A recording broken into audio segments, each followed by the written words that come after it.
Hi, and welcome to Not Just Talk Therapy Podcast. We are your hosts. This is Leslie, a holistic psychotherapist. And I'm Britany. I'm the girl next door. Talk therapy is great, but we believe it's not enough. We examine the body, mind, and soul and challenge you to think differently, see things in a holistic way to approach and resolve life's challenges. Join us for a fun and meaningful conversation and learn tips and insights on how to approach life's complex issues. We are so excited for you to tune in. Hello. Welcome. It's me, Britany, co-host of Not Just Talk Therapy Podcast with Leslie, and this is my second solo episode number 8. Thank you for tuning in with me today. Wherever you're tuning in from, I'm so grateful you're here. I'm really excited about the conversation we're going to have. But before we begin, I wanted to ground us all in together with a few deep breaths in and out. So take a deep, loving breath in, fill up your lungs, and then exhale gently and smoothly. Let it out. Another deep breath with your inhale, and a nice deep breath out. Last one, deep inhale, and release, a nice deep audible exhale. Begin to bring your awareness to receive love today. Repeat these words. I am open to receiving love today. Now open up your awareness to love for all beings everywhere. And repeat, I am open to giving love today. Now that we're centered, grounded, and open, let's get started. Today I want to talk about strength. What does strength mean to you? When do you feel the strongest? How does it feel to be a strong person? What do characteristics of a strong person look like in others? As you might have listened to episode number 4, I had discussed how I grew up in an emotionally unstable household with an abusive stepmom. A home where my basic needs were met, but as a child, I faced daily stress of verbal and physical abuse. I lived with feelings of inadequacy, not being good enough, fear, and lack of. Because of this, I felt like I was always on the defense and always on edge. I was constantly living in survival mode with a hyper-vigilant nervous system.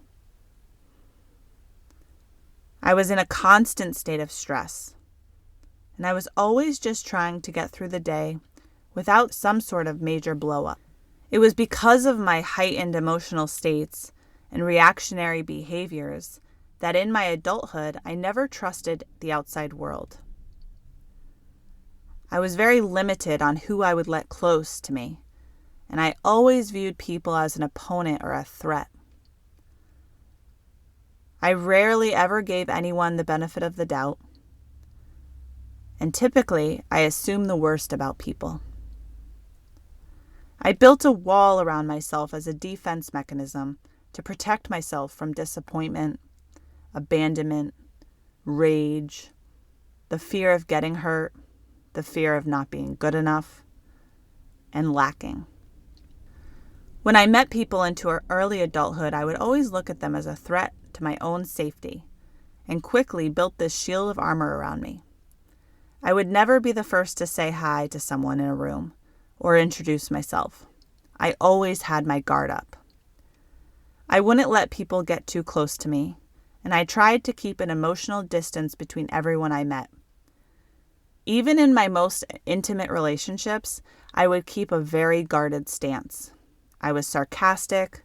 I was rough. I wouldn't allow myself to play offense. This was my habitual unconsciousness response pattern of who I was because of what I had gone through. I kept on creating the same barriers in my life because this is how I felt the most safe. Day in and day out, I would practice these patterns of disattached thoughts and behaviors to protect myself from the outside world. In turn, This made me feel disconnected to the human experience. By disconnecting from others and myself, I felt alone, lonely, and depressed. The wall I had built to protect me got thicker and higher as time passed. What I didn't realize, this wall didn't protect me. It actually made things worse. During this time, for me, strength meant protecting myself, making sure I felt I had control of the situation with others so I couldn't get hurt by them. Strength to me was being guarded and keeping my distance so no one could get close enough to me. Strength to me was being the intimidator, even though I was the one that was intimidated. Being strong to me was being the opinionated and judgmental one in the room, so I didn't have to face the shame of my own suffering. Strength to me was building a wall around my heart, around my emotions, around my energy, so no one could penetrate it. I was not vulnerable and exposed. I was guarded and on the defense. I knew I was always going to be safe because I didn't give anyone else the opportunity. I always tried to stay in control. I had a very, very strong grip on those reins. But this isn't strength. This is someone who's hiding. This is someone missing out on her life. This old me was living out of fear, not love. And what's more limiting than that? It was this exhausting, bitter cycle that deep down I knew I wanted to break, but I was too afraid to change. I was too afraid of the outcome. So for a long time, I remained this bitter and angry victim. I knew I had to change in order to become happy. And recognizing that these old patterns weren't patterns of strength, but patterns of shame, patterns of fear, and patterns of suffering. As Gabrielle Bernstein states in her Audible book, I Am the Guru, when people decide they are done being stuck in their patterns and blaming others for their discomfort and pain, they become willing to look in the universal mirror and see the ways love have been missing. I was finally ready to get unstuck. I was finally ready to live a more fulfilling and connected life. In order to unlearn these patterns of falsified strengths, aka coping mechanisms or barriers, versus real strength of love and compassion and kindness, I use these 3 steps to help me break down my unresolved emotional trauma so I could live a more fulfilling and connected life. Number 1, developing self-awareness. When you're able to identify your thoughts and behaviors that are limiting you, that's the first step to growth. Step 2, 1 small action a day. Making conscious efforts to change these patterns, even if it's just 1 small action a day, can really have a tremendous impact on you. And step 3, step out of your ego, step into your highest self. When I started to practice yoga and I went through yoga teacher training, this is really when I began to see the shift with myself. I developed better self-awareness, which is the first step to making any impactful change in your life. Developing a better sense of self-awareness will help you identify thoughts and behaviors that might be limiting to you. So for me, in the moments when I felt I would be creating a barrier around myself, I began to take note in those moments. How did it feel? How did it make me feel when I became sarcastic? How did I feel in that moment when I guarded myself or I didn't introduce myself? How did it make me feel afterward when I was reactive versus responsive? How did I feel after I judged that person? I slowly began to pay more attention to my behaviors and noticed my limiting self-protective mechanisms. This is still a daily practice for me, so be patient with yourself. I remember a year or so ago, I put myself up to a challenge. I wanted to challenge my behavior and help unlearn patterns and become more open to others. I wanted to let my guard down a little. And I did this through running. And here's how.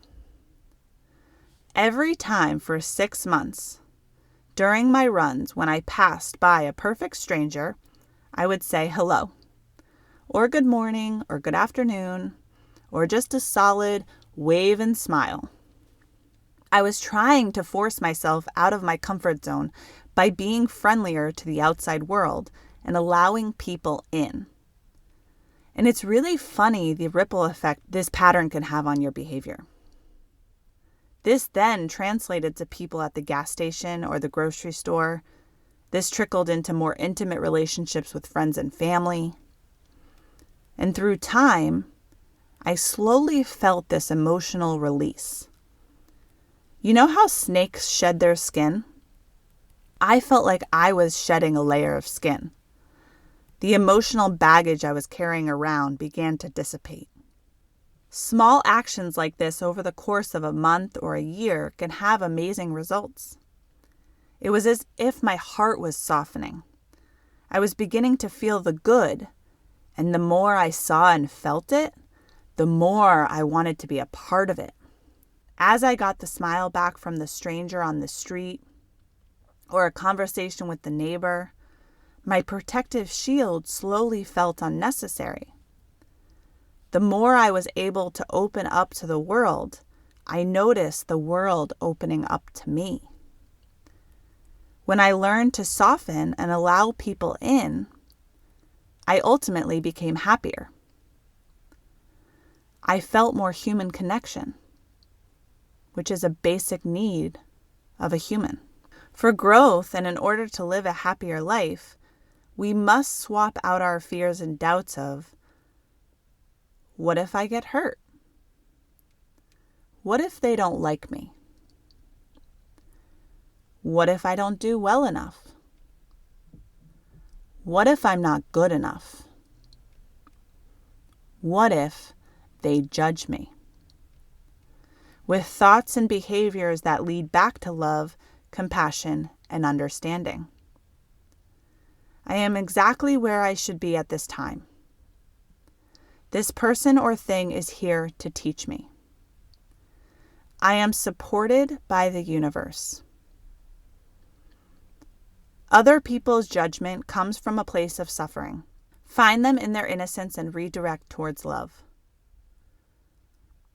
I am enough. There is no separation between us. We are all in this together. Of course, there will be times when you are not met with the same loving energy you had hoped for.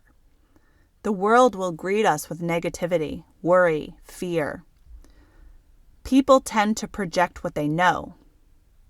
So if there is fear, pain, and trauma, this is what will be projected into the world. If there is love, joy, hope, compassion, this is what will be projected. When we begin to shift our thoughts and recognize there is no separation between any of us, and that we truly are all in this together, we will be able to look at it through a lens of understanding, compassion, and love. And this will help you keep your heart open and soft. And the ability to do so is real strength. Real strength is the ability to keep your heart open, your thoughts gentle, and your words kind. Taking one small action a day with love and lean into that energy. It will guide you. We are all energy forces, so whatever energy we share with the world is also what we will receive from the world. So when in doubt, always redirect your energy towards love. The first step is becoming aware of your thought patterns and behaviors towards yourself and the world around you. Secondly, be patient with yourself. You won't flip your world overnight. It will take time to change your emotional and mental behaviors, but through one small action a day, you will begin to see your relationship between you and the outside world shift and become more in alignment. Third, you need to get in tune with your highest self and get out of your ego self. When we step away from the ego and into our highest self, we are then not limited by fears or our fragile egos. We are capable of opening up to the world because we are leading with love. We understand we are not the thoughts, opinions, or beliefs of ourselves or others. We compassionately understand people are coping in the ways that they know how. We know, and our worth does not need to be proven. When we are our highest selves, we are love. We are enough. We are one with the universe. Working outside of the ego gives you power. This makes you strong. We become capable of leading with an open heart, gentle thoughts, and kind words. We shift from our protective ego filled with fear, judgment, and doubt into a bright, illuminated essence. We become free. We get closer to our truest self, and that is love. So what is strength? Strength is the ability to keep your heart open, your thoughts gentle, and your words kind. Strength is compassion. Strength is tenderness. Strength is hope.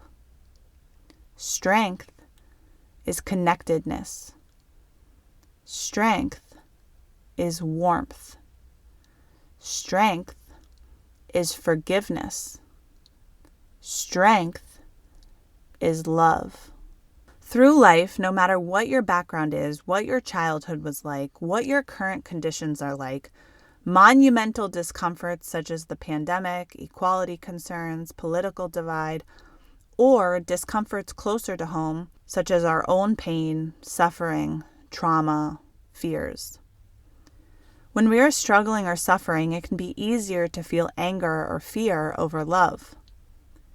It can feel safer to side with your beliefs or opinions or thoughts over opening your heart to understanding and compassion. It can feel safer to harden your heart and create a barrier between you and the outside world. But we must not do this. We must come together. We must show our true strength. One type of hate is not better than the other. We are all in this together. We must redirect towards love. We must open our hearts to the world. Through self-awareness, one daily action of growth, and aligning with our highest selves. Through this transformation, we have the ability to send out a ripple effect of universal love for all humanity. It is time to show our true strength. In You Are the Guru by Gabrielle Bernstein, she explains that we all suffer, that a happy person wouldn't harm someone. When we are able to see others in their suffering, it allows us to accept their innocence. When we honor their suffering, then we pray for them. We pray for them to have exactly what we want for ourselves. We pray for them to be at peace.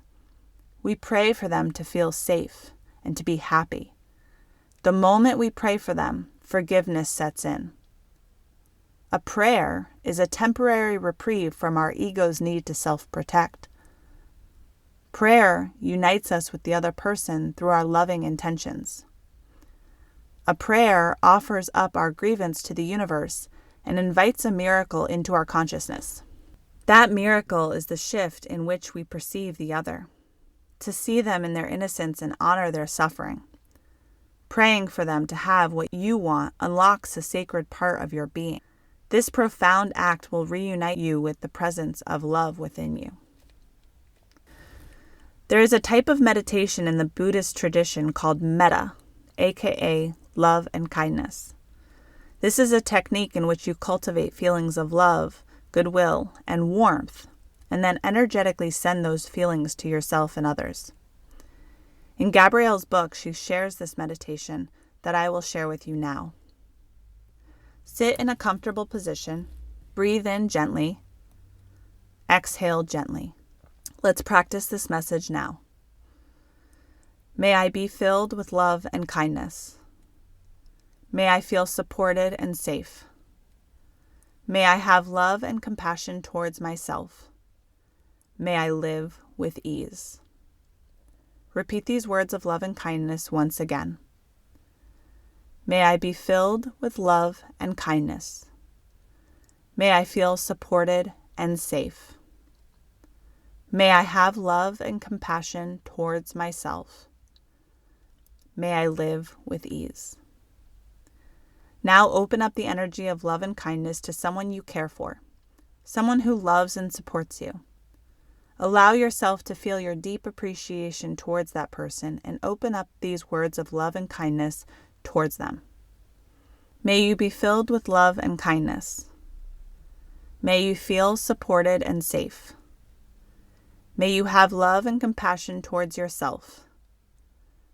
May you live with ease. Now open this up to someone who's neutral, someone who you see often but you don't have a close relationship to. Bring this person into awareness now and repeat the words of love and kindness. May you be filled with love and kindness. May you feel supported and safe. May you have love and compassion towards yourself. May you live with ease. And now bring this awareness to someone you have had a difficult relationship with. Choose a person who triggers you. No matter how much this person triggers you, see this person in their innocence and deserving of love and kindness. Recognize their suffering, their anxieties, their fears, and then extend the words of love and kindness to them. May you be filled with love and kindness. May you feel supported and safe. May you have love and compassion towards yourself. May you live with ease. Now open up your awareness to all beings everywhere, including yourself, all humans and all animals from every part of the world. May all beings be filled with love and kindness. May all beings feel supported and safe. May all beings have love and compassion towards themselves.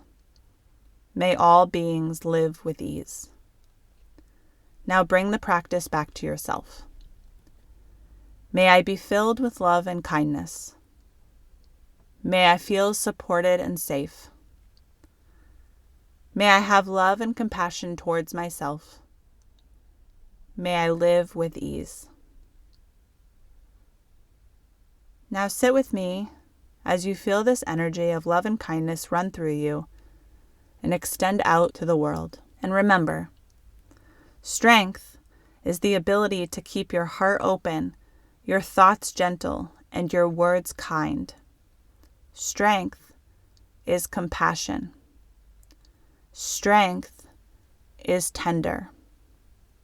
Strength is hope. Strength is forgiveness. Above all, strength is love. Thank you so much for joining me today. Thank you for cultivating this wonderful energy of love and kindness. Bring it into your life today and send it out to the world. If you've missed episode 1 through 7, feel free to check them out and always feel free to reach out to us. We would love to hear from you. Thank you so much for being part of this community.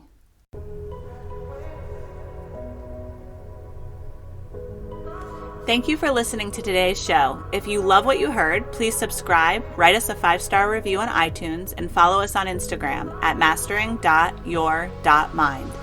You can find more information from the show on our show notes on our website, notjusttalktherapypodcast.com. all spelled out. And if you're interested in working with us one-on-one, our contact info is also on our website. Thank you again, and see you on next week's episode.